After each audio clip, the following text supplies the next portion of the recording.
而且我觉得这个点其实在我们现在，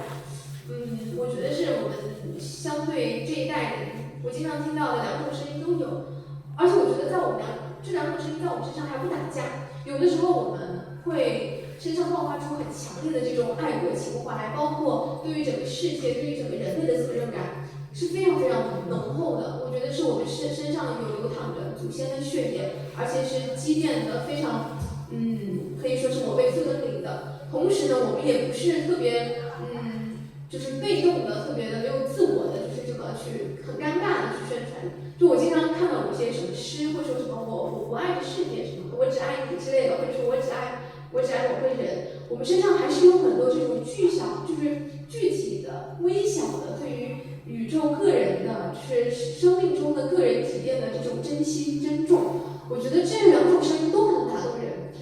同时就是怎么能够让它同时的体现出来，也是一件非常合情合理的，而且应该能说这两种声音都能够找到很确切的共鸣。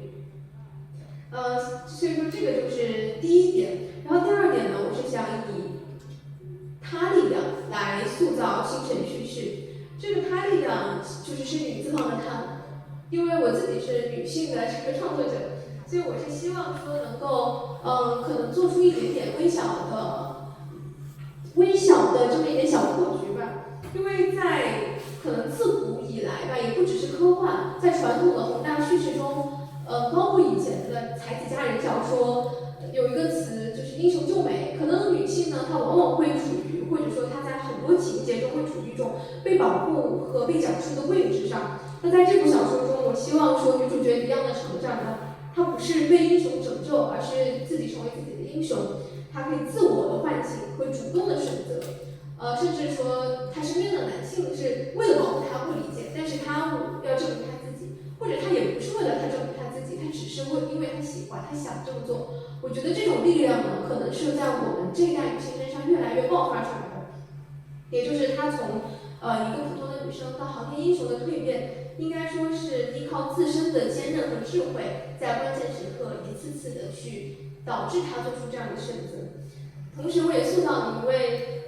就是中年女性，是男主的妈妈。她是火箭燃料推进剂的首席专家，她也是一个很专业、冷静、强大的女性。在这个小说里，也是给李阳很大的支持和鼓励，也是在相对男性可能主导的一个高尖端的领域撑起了一片天。所以航天叙事呢，我觉得它刚好是一个很好的能够融入女性力量的一个题材，因为它本身是宏大的，所以女性视角的融入，它确实也带来了一定的这种韧性、一定的柔软和温度。通过它们，我也想展现一种不一样的航天途径，就是登陆星辰的旅程。登陆星辰的旅程，它不仅是力量的远征，更是智慧、包容和协作的这么一场远征。那宇宙探索的浪漫呢，应该也不属于孤胆英雄，它是属于每一个怀抱梦想、脚踏实地的个体。所以这种充满韧性的他力量，我觉得也是一种连接人性的温度和宇宙的这种冷峻之间的一种很美的一个桥梁。然后讲到第三点，这个其实可能在座的各位是比较能够 get 到这个点的，就是绿色科幻，是我自己起的名字，我也不知道。可能以后如果在座各位，比如说以后要写小说，大家有沿用这个词，它就能成为一个概念。这个绿色科幻呢，它所相对应的或者说相反义的一个词就是赛博朋克。如果在座有对科幻小了解的朋友，他应该听说过赛朋这个词，还是很多人点头的。赛朋呢，它通常就是跟末世废土联系在一起，也是蛮浪漫的。但是我想在这本书里呢，写一个不同色调的一个科幻的未来的途径，就是绿色科幻。这个呢，其实也着益于我成长的家乡，就是深圳。不知道大家有没有去过人才公园，就是深圳湾那边的什么红树林啊，那个长廊啊。因为我在那边长大，然后我平时经常去那边散步，然后包括高考的时候，在那个人才公园有一个球前河，在那里学习。然后我当时就有一次外地的朋友来，我带他去那边散步的时候，我当时就说，哎呀，我觉得真的很神奇，就这半边是那个山啊，人才公园的那个各种很神奇的大自然，你还能听到鸟鸣。